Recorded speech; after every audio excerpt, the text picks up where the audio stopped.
Hello, good morning.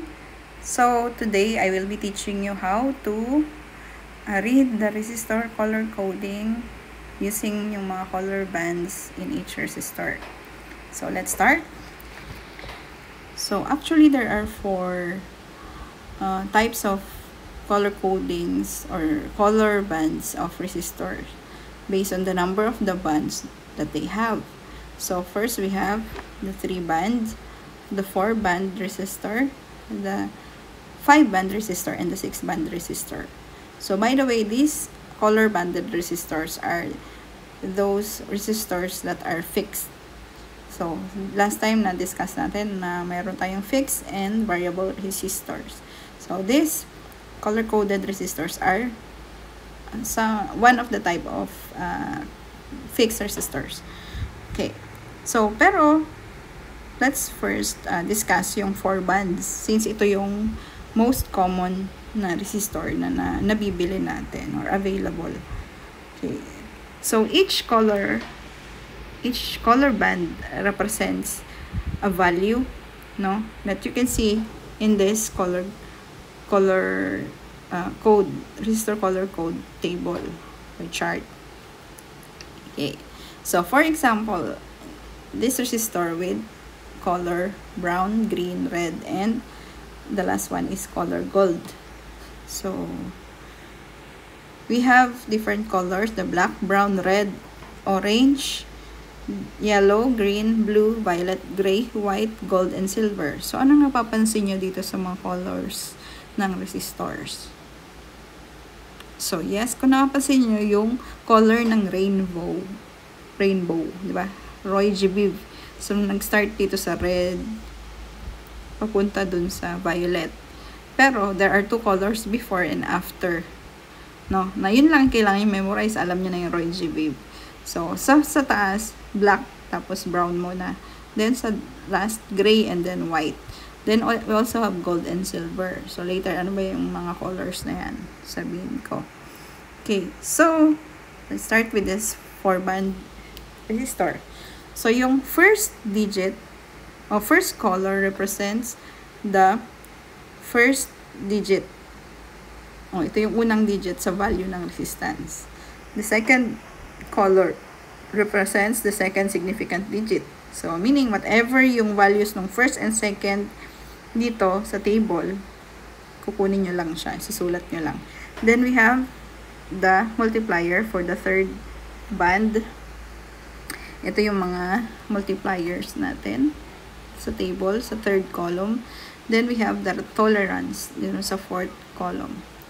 Okay, paano ba yan? So, alamin natin yung value nitong brown, green, red, and gold. So, yung first digit, tingnan natin dito sa table. Anong color nun? Brown. Anong value ng brown? Okay, correct?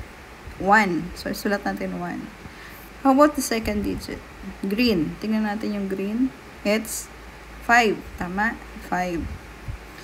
Then, the third, 10 raised to 2. Times 10 raised to 2. O, pagkain lang natin yan. And then, gold. Ito sa pinakamaba. Ito yung plus, minus, 5%. Okay, paano natin isusolve ito?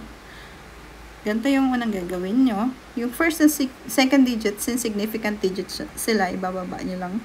So, yung 1 and 5 maging 15. Then, dito na tayo sa multiplier. Times 10 raised to times 10 to 2. Second power. So, huwag nyo nang gamitin calculator nyo. Tingnan nyo lang yung exponent. So, 10 naman yung base. So, madali lang. So, ibig sabihin lang, magdadagdag ka lang ng mga zeros pag 10 lang yung base. So, ilan na dagdag mong 0? Since exponent niya is 2, so magdadagdag ka lang ng 2 0. So, then copy mo lang yung tolerance. Then, unit niya is ohms. Okay, ito na yung pinaka-value ng ating resistor. So, ibig sabihin, 1,500 plus minus. So, by the way, plus minus ang basa dito sa nakikita niyang symbol ng tolerance. So, plus minus, hindi siya may positive, negative. Okay? So, plus minus 5%. Huwag niyo kakalimutan yung percent. And then, sa kanya susulat yung unit na ohms. Okay, bakit siya plus minus? Hindi siya negative positive. Mamaya malalaman natin. So, for example, yung 1,500 na gantong color, brown, green, red, and gold, bumili ka ng resistor.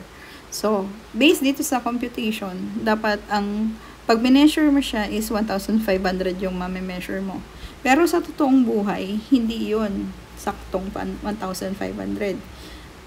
Paano kung na-measure mo is 1,450 lang? Anong gagawin mo? Susoli mo ba sa tindahan? Sabihin mo ba, ay, mali yung binigay niyo sa akin, 1,450 lang. Baka sira na to. Pwede bang ganon? So, hindi agad ganon, no? Bakit? Kasi nga, hindi siya sakto talagang 1.5 dahil mayroon siyang tolerance. Ito naman, dito natin magagamit yung plus minus 5%.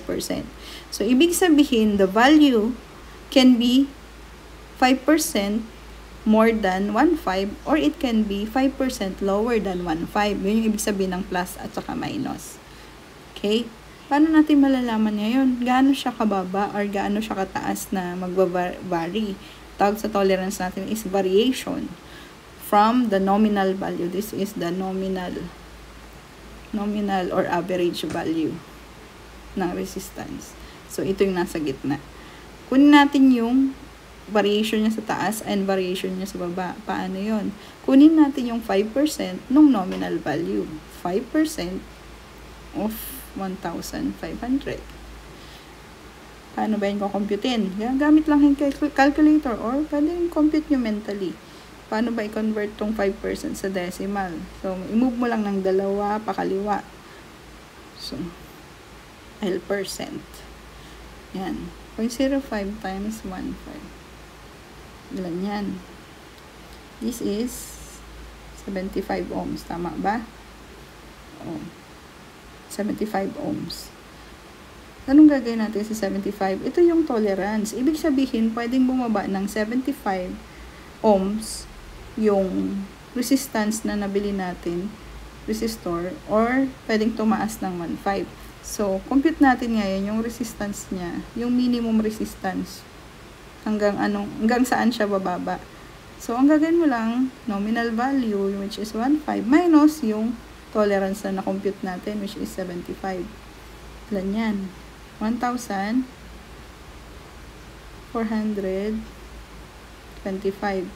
ohms. Tama ba? Okay. So, yun dito na natin magagamit yung minus doon sa tolerance na plus minus. Ito yun.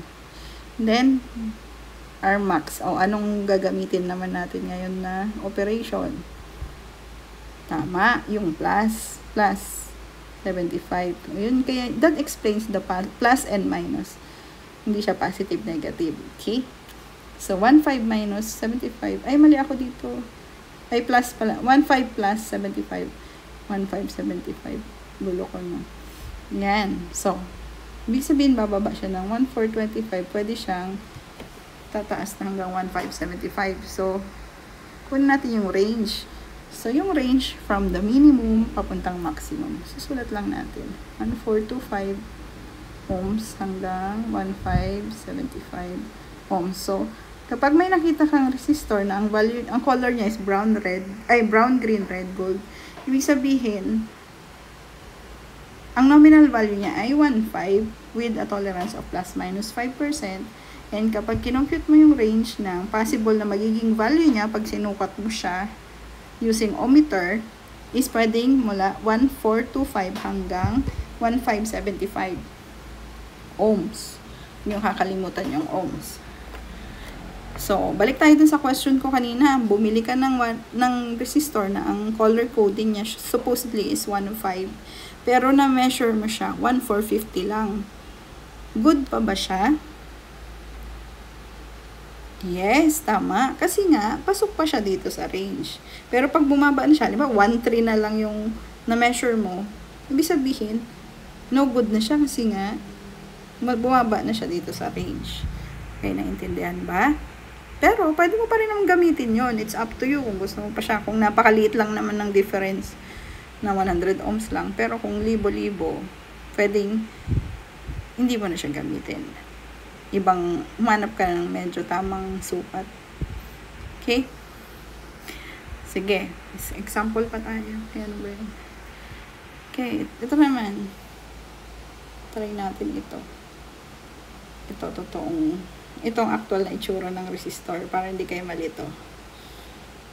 Okay. Ano yung first digit natin? Anong color? Ha? Gold? Gold bang first digit natin? Kasi gold yung nakalagay. Okay? Balik tayo dun sa yung table natin.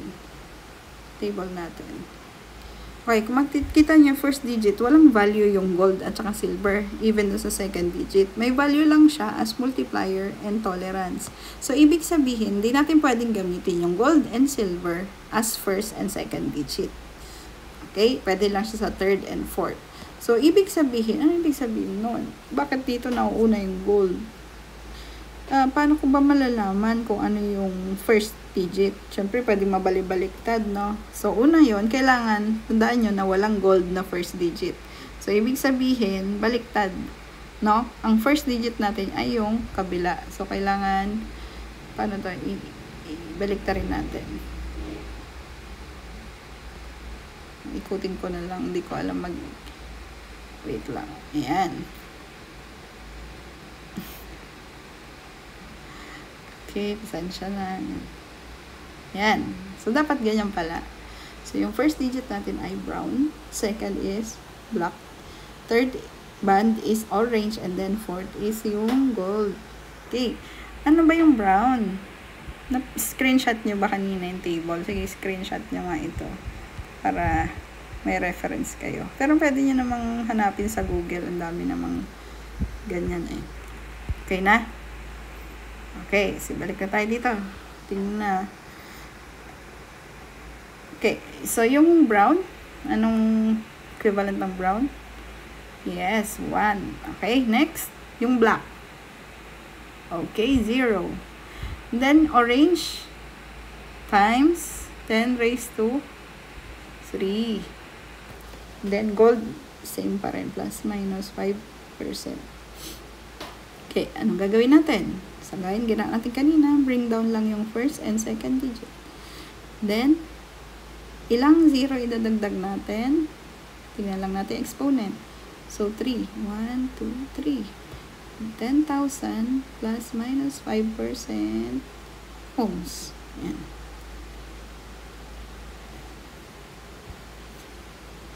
Okay. Bakit nahuli yung ohms ko? Dapat nandito pala. 10,000 wait lang ha 10,000 plus 10,000 ohms plus minus 5%. Ganyan pala dapat. Okay. So, compute nga natin. So, ang nominal value natin is 10,000. So, ang tolerance niya ay 5%. So, gusto kong malaman kung ilan yung range. Ano yung range niya ng value niya na pwedeng mag-vary yung ating resistor na ito. So, kunin ulit natin yung 5% ng 10,000 ohms. So, once na nakuha nyo na yung 5%, ang unit na rin ng tolerance ay ohms, hindi na siya percent. Okay? So, 5% times 0.05 times 10,000. Uy. Tulungan niya ako dito. Tingin ko ang answer ay 500. Tama ba? 500. Okay, 500 ohms.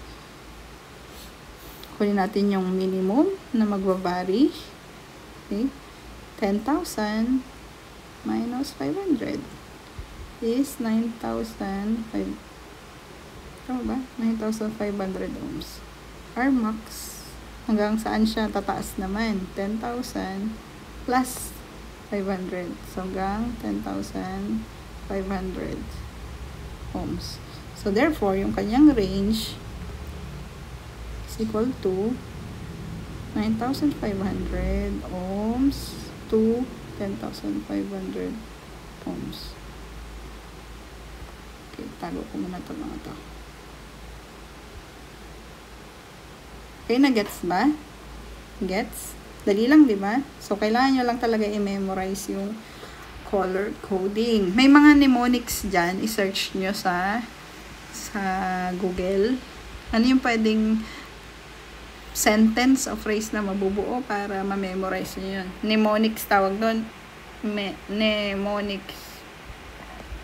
M-N-E. Mnemonics. Or gusto nyo, pwede nyo gawaan lang. Parang acrostic. Parang gano'n. Okay. Dali lang, di ba? Ito, try natin to. O kayo mag-try. Ito, orange, red, and gold. Sige, i-post nyo tong video na to habang sinasagot nyo yan. And then, i-play nyo na later para malaman nyo kung tama ba yung sagot nyo. Okay, sagutan ko na ha. Okay, orange is 3. Orange again is 3. And then red is times 10 raised to 2. Then plus minus 5%. So, bring down 33. Ilan 0 dadagdag natin? 2. Plus minus. O yung ohms. Nakalimutan ko na naman. Plus. 33,300 ohms plus minus 5%.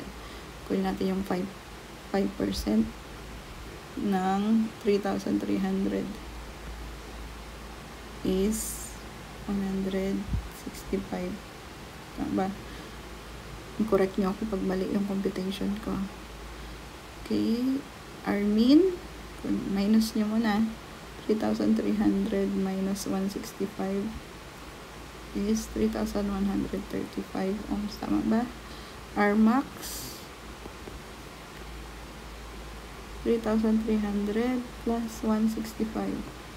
3,465 ohms. Therefore, yung range natin, 3,135 ohms to 3,465 ohms. Napakadali, di ba? Sabi ko sa inyo, kayang-kaya nyo yan. Okay, dito naman tayo. Ito, parang kakaiba to. Para ma-challenge naman kayo ng konti. Okay, so nakikita nyo ba? So, yung color niya is brown, gray, gold. So, kanina doon sa table, so ano ba yung table? Ayan o. Yung gold pwede siya sa multiplier, pwede siya sa tolerance. So, tignan nyo yung value ng gold as multiplier. So, mapapansin nyo, hindi positive yung kanyang exponent, kundi negative. So, gold is 10 raised to negative 1 and silver is 10 raised to negative 2. Balik na tayo na sa yan. Okay, 10 raised to negative 1 ang gold, 10 raised to negative 2 ang silver. So, ito is gold. So, isa-isayin natin. Yung first digit natin ay brown ulit, the 1. Ito is gray. Ano ba yung gray? 8. Then, gold times 10 raised to negative 1. Ay, ito.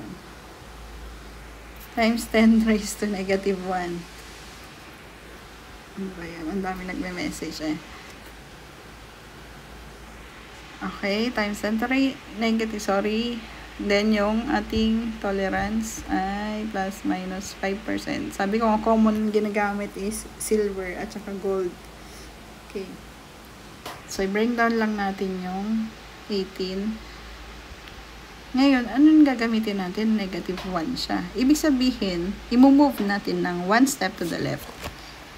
Yung decimal natin. So, nandito yung decimal natin kapag 18 nandiyan. So, i-move natin ng isa. Magiging 1.8 ohms. Tapos yung tolerance plus minus 5%.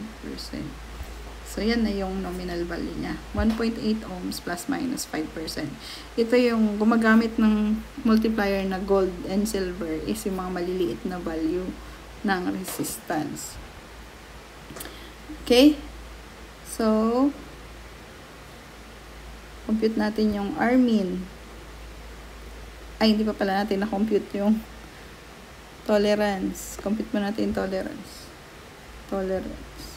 0.05 times 1.8 ohms. Ilan to? Siguro ito ay equal to 0.09 ohms. Tama ba? Okay. Then, we can compute na yung Armin. 1.8 minus 0.09 ohms will be 1.71 ohms. Correct nyo ako pag mali yung computation ko, Max plus 0.09 is 1.89 ohms. Yan. So, therefore, yung ating range is 1.71 ohms to 1.89 ohms. Okay? So, paano natin malalaman kung tama ba yung answer natin or mali? Kasi compute na tayong compute. Pwedeng magkamali tayo na instead na 0.09, naging 0.9 yung ating yung tolerance natin. Kaya instead na 0.05 yung conversion mo sa 5%, naging 0.5. So, mamamali na. So, tandaan nyo, itong nominal value natin, lagi siyang nasa gitna. Kasi siya yung average. So, ibig sabihin, pag kuha nyo, 1.71 to 1.89, dapat yung nominal value nyo ay nasa gitna nilang dalawa. Paano mo malalaman? So, ipag-plus mo ito, yung Rmin and Rmax, 1.71 plus 1.89 divided by 2. So, dapat ang answer dyan ay 1.8. Tama ba? This one is 3.6 divided by 2, 1.8. Ganon din yung sa mga ibang nasagot natin. So, hindi dapat, lagi dapat nasa gitna yung nominal. So, huwag kayo mag-stop dun sa tapos yun na makompute, okay na. Check nyo kung tama ba yung answer nyo. Okay? Malinaw ba? Okay ba? Sige. Actually, pangalawang record ko na to kasi yung unang record ko na tapos ko 30 minutes, 34 minutes to be exact. Pero, walang sound. O, diba? Inulit ko na naman. Ito. So, tapos na tayo sa 4 band. Diba sabi ko may 3 band, may 5 band, may 6 band. Yung 3 band, actually is 4 band siya. Na yung pinaka tolerance niya ay walang color. So, no color. Kaya, nagiging 3 band. Pero, actually, meron siyang resistance. Pero, wala nga lang siyang band. Kaya siya nagiging 3 color. 3 band. Ano ibig sabihin kapag no color yung tolerance? Ito ay plus minus 20%. So, hindi lang nakalagay dito sa table. So, kapag tatlo lang nakita nyo, automatic yung tolerance niya ay no color. Hindi naman ibig sabihin na 0 yung tolerance. But, yung tolerance na no color, ibig sabihin is plus minus 20% yung niya, tolerance niya. O, take note yan na, hindi na tayo magko-compute nun. So, yun yung 3 band. Ngayon, dito na tayo sa 5 band. So, kung mapapansin nyo, tingnan nyo yung actual na itsura. Yung 4 band natin ay medyo beige yung body niya. Yung 5 band ay color blue. Diba? Napakahirap tingnan ng color kapag dark color yung body. Diba? Hindi ko alam kung bakit ganyan yung ginawa nila. At saka napakaliit niyan. Ginagawa namin, pag sa actual, pinipicturan and then zoom in para makita yung actual na color. Kasi kapag malabo mata mo, mahirap talaga siyang tingnan kahit ilapit mo sa mata mo. Okay. Sige. So, paano natin ngayon malalaman? Pag 5 band, kasama na yung ibang color as tolerance. Lahat yan ng color na yan. Okay. Ang usually ginagamit dyan, brown, red, orange, blue, at saka purple. Yan yung madalas na ginagamit. Paano yan? Pwede rin gamitin yung mga colors na yun as first band. So, paano ko malalaman kung ano yung first band at saka ano yung last band? So, pansinin nyo yung dito sa 5 band. Meron siyang gap, diba? Between the 4th and the 5th band. Medyo malaki kumpara dun sa 1st and 2nd. So, kapag nakita nyo yung ganyan, ibig sabihin, yung medyo malayo, yun na yung 5th band. Then, sa kabila kayo mag-start ng first band. Okay ba? Yung mga ganun na mga paraan. Kung hindi pa rin ma-identify, i-measure nyo using ohmmeter. Ayan. Tuturuan ko rin kayo mag-measure using ohmmeter sa susunod na mga araw. Okay, try nga natin to. yung 5 bands. Ang kaibahan niya lang sa 4 bands, di ba yung 4 bands, dalawa yung significant digit. Ito, tatlo yung significant digit niya. So, 1, 2, 3, 4, 5. Ay, 5 colors siya. So, yung first band, second band, and third band, dito yung significant digit. So, ibig sabihin ko ano yung basta yan na yun, significant digit. Kung ano yung color niya doon sa chart, anong value ng color na yun, yun na yung kukuhanin nyo. Kagaya nung ginawa natin sa first and second digit ng 4 bands. Then yung fourth, ito na yung multiplier. Nalipat sa fourth yung multiplier. Then 5, ito na yung tolerance. So, naging tatlo lang yung significant digit.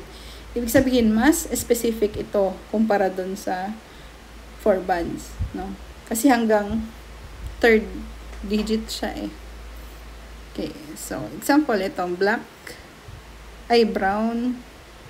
black, orange, and brown yan. Hindi mo lang nakikita. Oh. Brown. Okay, ano yung brown? White. Black, 0. Black, 0. Orange, 10 raised to 3. And brown ay sa table, ito, brown. Plus minus 1%. Plus minus 1%. Okay, sige, screenshot nyo to para nakalagay na dyan yung para sa fifth. Okay. Paano natin gagawin? Ganon din sa ginawa natin dun sa una. Tabi ko muna to. Sa 4 bands. So, instead na 2 digit yung bibring down natin, 3. Tapos, ito rin, ilang 0 dadagdag mo? 3 din. 1, 2, 3. So, magiging 100,000 plus minus ohms plus minus 1%. So, ito na yung nominal value niya. So, kapag nagpa-assignment, nagpa-activity ako at sabi ko isulat yung value, ganito yung format nyo ha. Yung quantity, tapos unit na ohms, plus minus yung tolerance. Okay. So, kunin natin yung tolerance. 1% of 100,000 ohms. Okay na. 0.01 yan ha. Times 100,000. So, ito ay equivalent sa 1,000 ohms. So, again, i-check nyo na lang din. Tapos, kung natin yung Rmin, ganun pa rin. Rmin, 100,000 minus 1,000 is equal to 99,000 ohms. Rmax, 100,000 plus 1,000 is 101,000. So, therefore, yung range niya is 99,000 ohms to 101,000 ohms. Okay, tingnan nyo ha. Yung 100,000 nasa gitna nilang dalawa. Ibig sabihin tama yung answer natin. Okay, nagets ba? Okay. So, di ba parang ang hirap na magsulat-sulat ng daming zero? So, tingnan nyo itong example, nakalagay lang 100K. So, yung K kasi is 1,000. So, ibig sabihin itong tatlong zero, kinalitan niya ng prefix na K. Kilo ohms. Pag-aaralan natin yan sa susunod, yung conversion ng mga metric systems. Okay. Para hindi kami masyadong mabigla. Okay na tayo sa 5 band, no? Nadagdagan lang siya ng isang significant digit. Na-move yung tolerance, multiplier and then yung tolerance. Dito naman tayo sa 6 band. 6 band. Pang-6 na bands. Technically, pareha lang siya ng 5 bands. So, tingnan nyo. First, second, third. Tatlo rin yung kanyang significant digit. And then, may tolerance. So, may gap dapat dyan sa dalawang yan. Sa third. Between the fourth and fifth. And then, may additional lang siya na band. Which is the temperature coefficient. Ito bihira lang ginagamit. Pero ginagamit ito sa mga heavy duty ng mga devices na kailangan i-monitor yung temperature. Exposed siya sa init na temperature. Yung temperature coefficient, ito yung gaano kalaki yung nababawas sa resistance per degree of temperature. So, ang unit niya is ppm, parts per million per K. Ano yung K? Kelvin. Degree Kelvin. Per degree Kelvin, ilan yung nababawas sa kanya. Okay. So, ito yung, pareha lang siya. Yung 6 band, first, second, third is significant digit, fourth is multiplier, and tolerance, yung pang fifth, and then temperature coefficient. Kung mapapansin nyo, yung temperature coefficient, palit siya ng paliit habang tumataas yung value niya. Okay, naalala nyo, negative temperature coefficient. Kapag mas umiinit, bumababa yung resistance. Ganon yung mga semiconductors. Okay, so pag susulat mo yung value, ganyan siya, 274, kasi red is 2, purple or violet is 7, and then 4 is yellow. Yellow is 4. Paano pa naging black yung multiplier? 10 raised to 0 yun, di ba? So, ibig sabihin, ilan dadagdag mong 0?